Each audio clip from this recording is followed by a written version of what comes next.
ఏలూరు ప్రభుత్వ సర్వజన ఆసుపత్రిలో అంబులెన్స్ల నిర్వహణపై ఇటీవల వచ్చిన వదంతుల నేపథ్యంలో స్థానిక ఎమ్మెల్యే బడేటి చంటి స్వయంగా ఆసుపత్రిని సందర్శించి అంబులెన్స్లను పర్యవేక్షించారు. అంబులెన్స్లు సరిగ్గా పనిచేయడం లేదని, ఆరోపణలు పూర్తిగా వాస్తవరహితమైనవని చెప్పారు. కావాలనే పాడైపోయిన, వినియోగంలో లేని అంబులెన్స్లను చూపించి కొందరు ప్రజలను తప్పుదారి పట్టిస్తున్నారని ఎమ్మెల్యే తీవ్ర ఆగ్రహం వ్యక్తం చేశారు.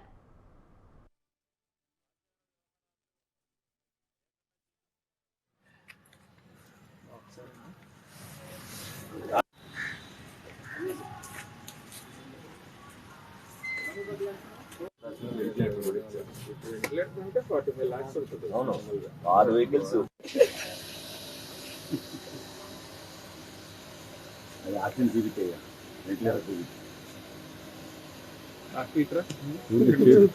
చేతికి పెడతావా? ప్రస్తుతం ప్రభుత్వ ఆసుపత్రిలో అన్ని హంగులతో, ఆధునిక వైద్య సదుపాయాలతో పూర్తి స్థాయిలో పనిచేస్తున్న అంబులెన్స్లు అందుబాటులో ఉన్నాయని తెలిపారు. ప్రభుత్వ ఆసుపత్రిలో వైద్య సేవల మెరుగుదల కోసం రాష్ట్ర ప్రభుత్వం ప్రత్యేక చర్యలు తీసుకుంటుందని, ప్రజల ఆరోగ్యం కోసం ప్రభుత్వం అధిక ప్రాధాన్యం ఇస్తుందని ఎమ్మెల్యే బడేటి చంటి చెప్పారు.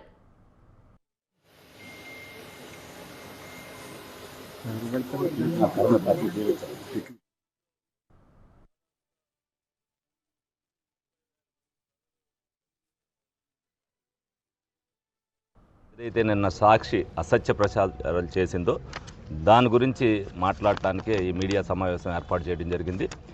ఏదైతే లోగడ 2014 నుంచి 19 వరకు మరి చంద్రబాబు నాయుడు గారి గవర్నమెంట్లో ఏ విధంగా అంబులెన్స్ సేవలు జరిగాయనేది మీ అందరికి కూడా తెలుసు.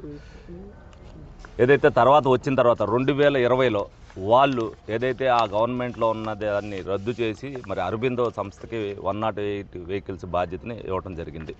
వాళ్ళు కొన్నప్పుడు అన్నీ కూడా బాగున్నా సరే వాళ్ళు అరబిందో వాళ్ళు మరి ఏదైతే డబ్బు ఖర్చు పెట్టి ప్రతి ఒక్కటి కూడా కొత్త అంబులెన్సులు కొనాలన్న ఉద్దేశంతో కొత్త అంబులెన్సులు వాళ్ళందరూ కూడా కొన్న తర్వాత మరి 2024లో మేము అధికారంలోకి కూటమి ప్రభుత్వం వచ్చిన తర్వాత చంద్రబాబు నాయుడు గారు అవ్వచ్చు, ఏదైతే గౌరవ వైద్య శాఖ మంత్రి సత్యకుమార్ యాదవ్ గారు అవ్వచ్చు, వాళ్ళు ఈ విధి నిర్వహణలో ఏదైతే ఈ అంబులెన్స్ సేవలన్నీ కూడా ఏదో శిథిలావస్థకు వచ్చినాయి, ఇవన్నీ కూడా కొనే దాంట్లో అవకతవకలు జరిగినాయి అన్న ఉద్దేశంతో, ఏదైతే మెయింటెనెన్స్ సరిగ్గా చేయకపోవటం వల్ల అవన్నీ కూడా రిపేర్లకు వచ్చినాయి అన్న ఉద్దేశంతో మరి అన్నిటిని కూడా చాలా వరకు అన్నిటిని కూడా మార్చడం జరిగింది.